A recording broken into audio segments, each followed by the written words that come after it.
In just 80 seconds, Alex Pereira reminded the world why he's one of the most feared strikers alive. One clean right hand, a vicious follow-up, and Magomed Ankalaev hit the canvas again. But what happened after the knockout might be even crazier than the fight itself. The reactions, the rumors, and the silent tension shaking the MMA world right now. Let's get into it. UFC 320 was supposed to be Ankalaev's era.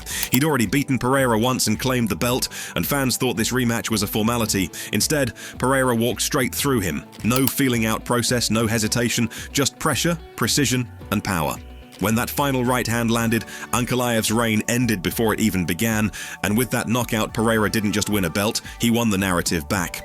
Seconds after the stoppage, social media went insane. Jon Jones kept it short and sharp. Wow, Alex. Justin Gaethje called it straight inspirational. Max Holloway simply tweeted, "Damn." Henry Cejudo crowned Pereira back on top of the world and even said this puts him in the top 5 UFC fighters of all time. Even Ariel Helwani confirmed it with a single line, "Alex Pereira, first round TKO charmer."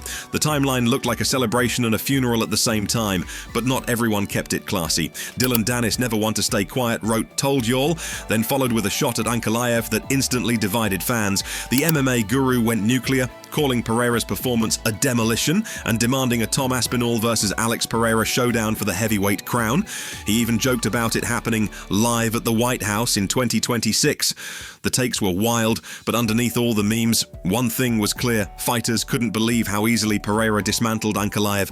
For Pereira, this was personal. After losing their first fight, whispers said he was injured, maybe even rushed into the cage too soon. Tonight's domination seemed to confirm it. His coach later admitted Pereira had been nursing a foot injury before the rematch, yet he still chose to fight, and the way he moved, cutting off the cage like a sniper with bad intentions, silenced every doubt. It wasn't luck, it was calculated revenge, but that wasn't the whole story.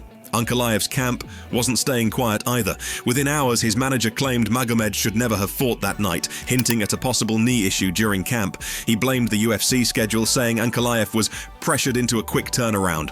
Whether true or not, it sparked conspiracy theories. Was Pereira really that dominant, or did Ankalaev step in half-broken? Either way, the excuses only fueled Pereira's legend. Fans don't remember who was injured, they remember who walked out with the belt. The Brazilian powerhouse returns. Brazilian fans went wild. Commentators called Pereira the best Brazilian fighter to ever exist. Kamaru Usman admitted he was stunned. Geez, Pereira came to thump.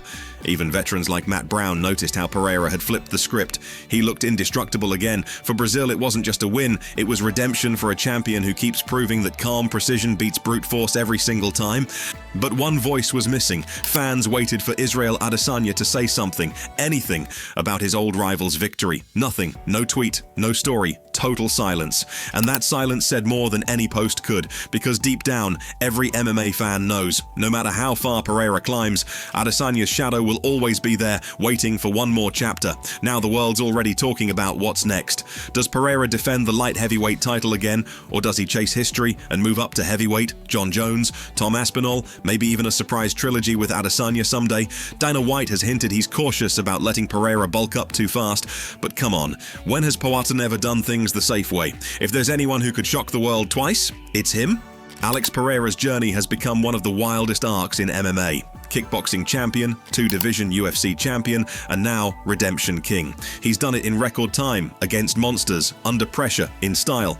But it's what happens next that defines legacy. Was this the peak of Poatan's run, or just the start of something even bigger? Because if history tells us anything, the moment people start doubting Alex Pereira, that's when he strikes again. One tweet, one punch, one moment that changed everything.